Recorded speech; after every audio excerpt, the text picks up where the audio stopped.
Muito bem, muito bem, muito bem. Aqui estamos então, os queridos alunos aí do nono ano.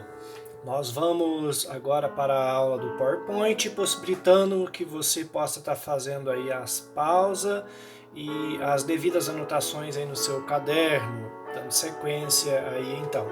Muito bem, então seja bem-vindo aí à nossa aula de ensino religioso, certo? Escola Profissional Dom Bosco, sou o professor Ismael. Estamos aí hoje, dia 23 de 4 de 2020. Galera, veja bem, uma revisão rapidinha. Como eu já fiz a revisão na aula oral, certo? No vídeo anterior, mas aqui mostrando os tópicos rapidamente da aula passada, ou seja, da aula da semana passada. Nós vimos que escatologia é o estudo da morte, nós vimos que há uma porcentagem grande de cristãos que acreditam que o mundo vai acabar logo. Então, por que investir em um mundo melhor? Certo? Ah, galera, só lembrando que eu usei aqui a questão dos cristãos, devido em termos religiosos, aquela é, aquela religião que mais tem números de adeptos, certo? É esse o motivo, então. Eu já havia comentado semana passada com vocês, né? A banalização da morte, né? Seio da morte do outro. Isso vai criando uma mentalidade que a morte não tem nada a ver comigo. Muito bem, morte social. O indivíduo está vivo biologicamente, mas é como se não existisse para a sociedade, certo? Ok. Privatização da morte. O morrer deslocou-se das casas para os hospitais, né? E segundo a psicologia, não há em nenhum momento na vida em que nós mais precisamos de uma presença humana ao nosso lado que o momento da morte. Muitas vezes essa privatização leva o indivíduo a morrer isolado no meio de aparelhos lá num quarto de UTI, certo? E por último, na aula da semana passada, nós vimos sobre o medo da morte, certo? Relacionado lá às figuras fantasiosas da morte, a ceifeira com a sua foice na mão e também as figuras diabólicas, certo? Ok, então vamos agora para a aula de hoje. Medo psíquico. Galera, esse medo, ele não é normal, ele não é natural, é um medo provocado pelas religiões, certo? Então, além do medo normal, que é necessário, nós encontramos aí o medo causado pelas religiões, que é o que eu estou chamando de medo psíquico. Galera, quantas religiões causam ameaças, né? Ah, você vai queimar no fogo do inferno, você vai pagar por todos os males que você cometeu na sua vida. Caramba, que desespero, né? Então, é uma pressão psicológica nos fiéis, nos indivíduos, que leva eles a temer o momento da morte justamente por acreditarem que vai cair num tribunal severo, onde ele será julgado sem nenhuma clemência ou misericórdia. Muito bem, então isso é medo psíquico, galera, né? É o medo religioso. Então esse medo religioso ele não é normal, que as religiões causam esse medo apavorante, né? Pelas ameaças de inferno, enfim, purgatório e companhia limitada, certo? Agora vem aqui um questionamento aí, ó. Se a religião é uma boa nova, ou ao menos deveria ser uma boa nova, a palavra boa nova é o mesmo que evangelho, né? Evangelho no grego significa boa nova. Por que então muitas vezes essa mensagem religiosa acarreta medo? É porque a maneira de transmitir essa mensagem não está muito correta. Tem algo de errado aí por trás. Ao invés de eu levar esperança, leveza, paz, eu levo angústia, desespero e medo. Opa, tem algo de errado aí. Agora, vou falar em termos de Católicos. Veja bem, foi feita uma pesquisa, essa pesquisa não é muito recente não. Essa pesquisa, quando eu estava fazendo teologia, então ela foi feita aproximadamente no ano de 2004, certo? Ela constata que os católicos têm mais medo da morte do que os protestantes. Os católicos têm mais medo da morte do que os participantes de religiões afros. Olha que coisa interessante, né? Outro detalhe, os católicos não praticantes, ou seja, aqueles que não praticam religião, que não participam de nada, têm menos medo da morte do que os praticantes. Então significa que praticar é participar, e participar está me trazendo medo. Então a mensagem que está sendo transmitida é complicada, não está uma mensagem de esperança e de libertação, mas sim de ameaça, porque está trazendo medo, certo? Então, isso não é normal, não é normal. Uma mensagem que provoca medo, sobretudo acarretando esse medo psíquico, que é o que nós estamos chamando, né? Não se esqueça, nós vimos o medo causado pelas imagens fantasiosas da morte com a sua foice ceifando a vida. E também a questão das figuras diabólicas demoníacas, certo? Vamos lá. Dando sequência então aí a nossa aula, certo? Ok. Muito bem, galera, bugou aqui o PowerPoint, mas voltamos aí, né? Vamos dar sequência então aí do nosso assunto falado. Então estávamos falando que não é normal esse tipo de mensagem que traz aí desespero. Vamos ver então agora outros fatores que influenciam no medo. Nós já vimos aí alguns fatores. Primeiro, as imagens fantasiosas criadas na Idade Média, certo? Nós vimos o medo natural, que é positivo, que leva a preservar a vida, e acabamos de ver o medo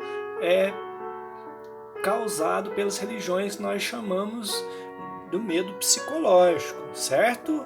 Muito bem, então. Vamos agora para próximos fatores que influenciam no medo. Olha aí, um dos fatores é como se apresenta o além, ou seja, como é apresentado para a pessoa o pós-morte. Porque se for apresentado de uma maneira negativa ou apresentado com ameaças, então para muitos será angustiante saber que a vida continua depois da morte, certo? Então, a maneira como as religiões apresentam pós-morte proporciona medo. Por quê? Porque a pessoa fica desesperada. Caramba, eu vou ter que prestar conta de todos os meus erros depois da morte, né? Quando eu partir para uma outra realidade, quando eu sair dessa vida física para uma vida espiritual eterna, eu vou ter que prestar conta. Então, esse fator de como me é apresentado o pós-morte pode provocar medo. Então, depende muito aí das religiões. Agora, veja bem, imagina a pedagogia da ameaça, né? Então, essa pedagogia da ameaça, ela não produz frutos, né? Ah, se você não fizer isso, você está condenado ao fogo do inferno. Caramba, isso aí é pedagogia da ameaça. Enquanto João Batista, que era primo de Jesus, dizia assim: convertei-vos, pois a grande ira do Senhor se aproxima, Jesus falava completamente diferente. Jesus dizia: alegrai-vos, pois o reino está presente entre vós. Olha que diferença, né? A mensagem de João Batista é uma mensagem de ameaça. Convertei-vos, pois a grande ira do Senhor se aproxima. Ou seja, ou você se converte ou você vai ter que enfrentar a ira do Senhor. Mas Jesus chega e diz assim: não, fiquem em paz, alegre. Fiquem alegres, porque o reino está presente no meio de vós. Essa, então, é uma pedagogia da misericórdia, da acolhida. Então, se a religião apresenta ameaça, logo os seus adeptos vão ter medo da morte, certo? Ok, espero que não bugue aí, vamos lá, PowerPoint, não dá trabalho não. Ok, vamos lá então. Outro fator que influencia no medo da morte é a questão da imagem de Deus, né? Qual é a imagem de Deus que a pessoa tem no coração? Então, dependendo da religião, ela cria uma imagem de um Deus ou castigador, de um Deus carrasco, de um Deus severo, de um Deus punitivo, enfim, essa imagem vai influenciar a pessoa mediante a realidade da morte, né? Ou se ela tem uma imagem de um Deus um Deus de compaixão, compassivo, de misericórdia, de ternura, então ela não vai ter medo da morte porque vai se encontrar com um Deus todo amoroso, né? Então uma imagem falsa de Deus contribui para o medo da morte, certo? Jesus ele sempre apresentou um Deus diferente do templo, né? Enquanto os judeus, ou melhor dizendo, as autoridades judaicas, né, os sacerdotes, os escribas, os mestres da lei apresentavam um Deus marcado pela lei, pela severidade, pela punição, Jesus ele apresentava um Deus completamente diferente, né, um Deus misericórdia. Bem, será que em nossa morte nós vamos encontrar com um Deus que vai cobrar o último centavo da nossa vida? Se eu disser que sim, estou lascado na morte, né? Então, veja bem, esse é o outro fator, a imagem que se tem de Deus, beleza? Então, vamos dar sequência aí. Essa pergunta aqui ela é bem pessoal, né? Mas se a gente fizesse essa pergunta para um cristão, certamente nós íamos ouvir as seguintes respostas consecutivas aqui, né? Então, perguntar para um cristão o que é Deus, nós vamos certamente ouvir aí que Deus é todo-poderoso, que Deus é onisciente. Todo-poderoso é que tudo pode, né? Onisciente é que tudo sabe. Onipotente é o mesmo que todo-poderoso, né? Ele pode tudo. Deus é santíssimo, né? Como não havia esse termo no hebraico, santíssimo, então eles usavam 3 vezes santos, né? Deus é transcendente, Deus é Espírito perfeitíssimo, Criador do céu e da terra. E não são inúmeras as respostas, né? E aí vem a grande pergunta, está errada essa resposta? Não. Mas quando a gente olha para o livro sagrado do cristianismo, nós vemos que é apresentado muito mais. O livro sagrado é a Bíblia, né? A Bíblia apresenta um Deus muito mais do que isso que foi falado. Apresenta um Deus que atua na história, que participa da história, que esteve fazendo história, um Deus fiel mesmo diante das infidelidades, né? Um Deus que proporciona vida. Mas quando a gente lê alguns textos que Deus manda matar, que Deus causa chacina, galera, a Bíblia é um livro que precisa ser lido de maneira interpretativa, né? Eu preciso conhecer o texto no contexto, beleza? E saber também a autoria e o motivo pelo qual foi escrito. Um exemplo, né? Quando Deus diz assim, vai e mate todos, não deixe ninguém vivo. Bem, no contexto da língua hebraica é mais ou menos assim. Imagina que você está gripado e eu falo, não vá tomar sorvete. Você fala, não, professor, mas eu vou tomar sorvete. Eu falo, não vai tomar sorvete que vai atrapalhar mais ainda, vai se tornar prejudicial à sua saúde, porque você já está gripado. Não, professor, mas eu vou. Não vai, criatura, estou te falando. Não, professor, eu vou. Aí eu digo assim, vai então, vai tomar sorvete.